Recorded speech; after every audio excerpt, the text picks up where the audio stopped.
Okay, this is the third time I had to try this. All right. Hi, my name is Daniel Kalavosky, and I will be showing you how to mask on Clip Studio Paint. And for those who are using Pro or EX, this is a good informative video. So this is a picture of a queen fairy that my friend had designed. My friend Eric, he is talented. He has an Instagram and he's been uploading forever. And so I'm going to show him, video is intended for him, and I'm going to show him how to mask. All right. And again, Eric, I just love this design of your fairy. It's just absolutely beautiful. And I can't get over how well she is just put together this design-wise. It's very unique, and I've not seen a lot of things like it. So let's get started. I am going to show you how to layer mask. I know I'm going to repeat myself again, but bear with me. So this is how we layer mask. We're going to pick the auto selection tool, and we're going to click around the background. So we're going to be selecting the background of her. So all the things that are involved in the background of her picture. So you see that everything's been background, everything's been locked and keyed, and yeah. So next thing we're going to do is come over here to our handy dandy new raster layer. So we're going to make a new raster layer, and we're going to bring it down over her line layer. See that? There she is. Line. Oh, and I see that I also have a open area. So usually I come over here and pick the handy dandy selection area, and I pick my handy dandy selection pen. This is a very cool tool. Don't forget, while you're using it, use the deselection tool. The deselection partial tool helps you deselect, as it says, these layers. I'll select things that you don't want selected. So I usually come around and it's very precise tool. I like it because it's precise. It gets the things that I probably wouldn't get when I'm trying to, let's say if I went back to this tool, the auto select tool, and I use deselect as well. It does do that. Yeah, you can also use the deselect tool for the auto select. So I mean, there's two ways of doing it, but as you can see, if I keep doing it, it will start to over select. And so I'll go back to my pen because it helps me get more of those precise lines. Wouldn't let me get that auto save going on. I really like it. It helped me and saved me on a lot of pictures that I just left open because I decided to go to sleep and not come back to my work. And so we are done with the selection. So as we can see, everything is selected, and let's just check around and see if anything else has not been selected. I want selected. I see something. So I'm going to select her hair again, these little pieces and parts. Every little detail of the background is just absolutely necessary to be selected. And just gotta make sure that everything that you want that is the background is selected. So very important to see is come over here to select it. So you can do that in the quick tool, like right here. You do this in the quick tool, but I'm going to show you the average way.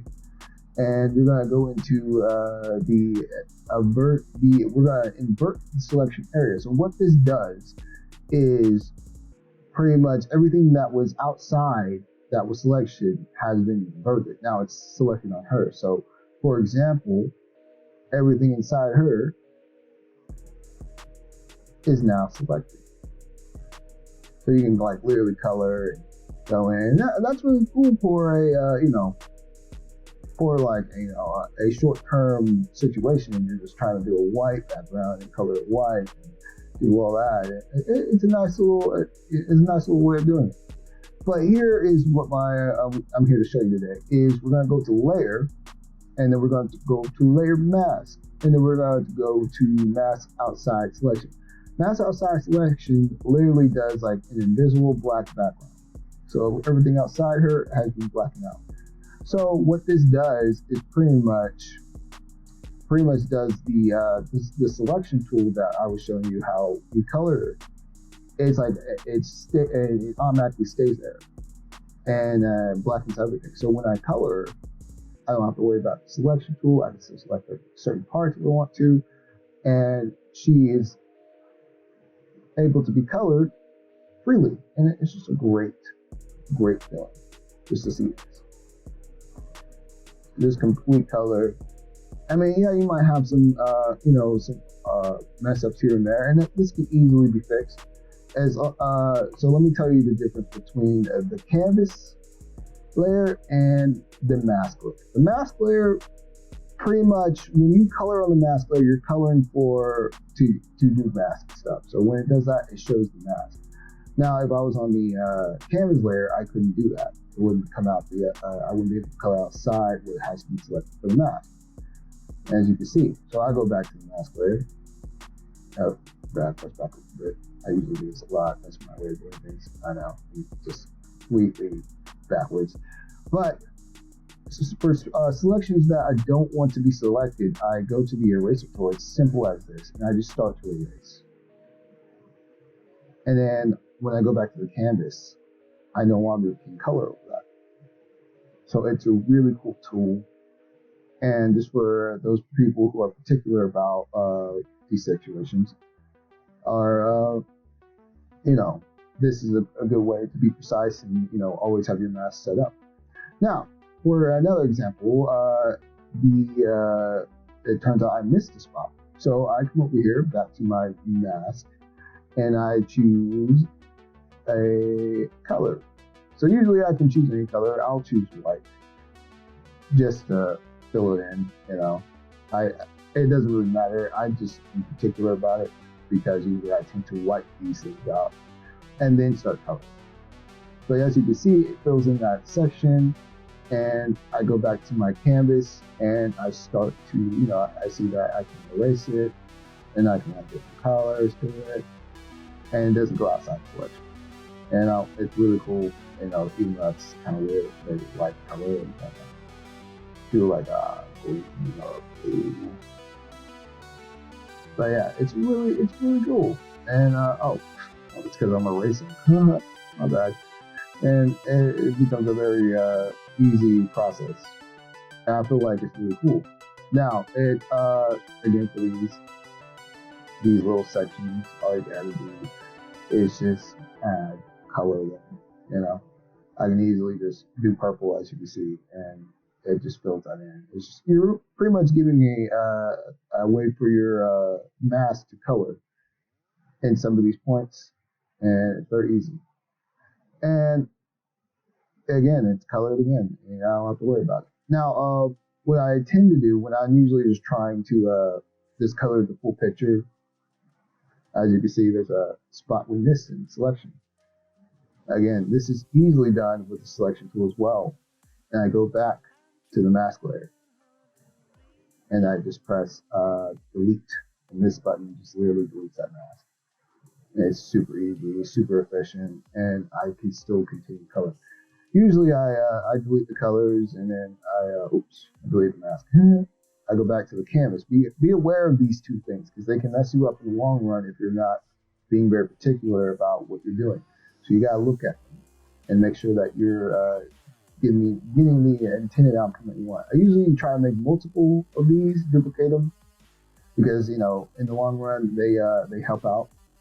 So usually I come over here and I usually whiten out a lot of these. So I do I refer only to every layer. And what this does, it whitens out the whole canvas right here.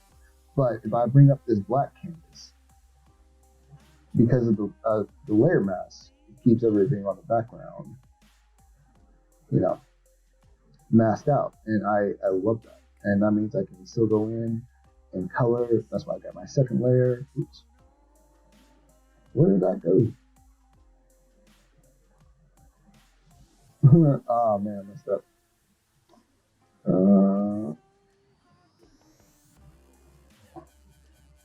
There it is. Went into the 3D on accident. It's just weird how that stuff happens sometimes. All right, now back to what I was saying. I can go in and color and do these little things and have fun with it, and it keeps that mask layer together. It's really cool, really efficient, and it's just I usually tend to use like the fill tool when I do like a first layer of like basic color layers. Again, basic color layers comes in and helps me, and you can adjust these tools to fit what you're trying to go for, and it just really helps out in the long run. It doesn't have to be perfect. Usually, when I tell people when you're drawing, don't try to be so perfect. Just try to get the feel for it. Things that what color you want to place on the character, because everything shouldn't be so final in your final piece. You should be open to changing some aspects of your characters. But if you're dead set on having these certain points or certain colors for your characters, then do that. But I always feel like there's always a different way to color a character or a background or anything that's that has to do with color. There's always a different way. But I feel like there's just really cool ways of doing these. Again, if you adjust this color margin helps you with certain areas that are really opening gaps, and it starts to. I know it doesn't seem like right now, but it really it can really hit those gaps that are like open and stuff. I mean, it's all about messing out the gaps and all that. It's very particular, and you just gotta mess around with it. Like I tell everybody, I say that you won't understand it until you mess around with it. And sometimes this has to do with the white layer being on it. I mean, like there's so many factors to this. It's crazy, and you just gotta stay around, mess around. I usually like to keep mine at like around 30 to 20, and it helps me figure out what margin gaps I need to really be particular about. And because going too high, it's like it's very finicky. It's very unprecise on certain points, but once I get it, I get it, and it becomes very easy to do. So I'm just getting the basis for color and what I would like. I usually go lighter than this on skin coloring, because it's just how I tend to do it, because I can go darker on a second layer for shadowing, or if I just want to do like a spray down, uh, use the spray tool, it's all that. And what it does is just it really brings out the character's face when I use spray tool, but I don't like to use it a lot because then it becomes very plasticky and very not so painter. I like the painter look a lot. The painter look is very cool. And like one of my best favorite pieces is probably how if you guys have heard of SAO or Sword Art Online, that paint, the person who does the light novel color, sorry, I can't speak. Light novel covers really know how to do this. It's really good. I can tell. You can tell how good they are. They're too perfect, and they are well made. Well made. And, sometimes you just have to go in and use your tools and color in certain spots that you feel that need to be colored in. And these are definitely have to be colored in one at a time. And I mean, I'm not too upset about them because this is having fun. And my kids really small right now. But I usually go in and color. And usually, if I don't feel like coloring, I can always just do another layer. I go over here and throw all layers, and I can, oops, yeah, I can either. You always gotta have one, duplicate the right? And I usually come over here and I layer mask everything, and there's multiple ways of coloring to where it's like I can make this the background because skin's always going to be something that's always under everything, and I'll just put the things on top. It's not that hard. So as I want to take a couple lives this week. My bad, I keep forgetting about this. And I just start to, filling some things in. Maybe guys should start clean, filling these little gaps in. But you see what I'm saying? Like, there's multiple ways of tackling painting, and the layer mask tool really helps when in those situations. I can come over here and just start filling in some stuff and then erase along the lines. And it's all that. It's really cool. I recommend it for anybody who's particular about who just absolutely hates having to race outside the lines. It's a very you know efficient way of doing it, and you can always turn off the mask, and if you don't like it, it's very easy to do it like this. I can turn this mask off, and there it is. And then I can just turn it back on, enable mask. There you go. So this is how you mask.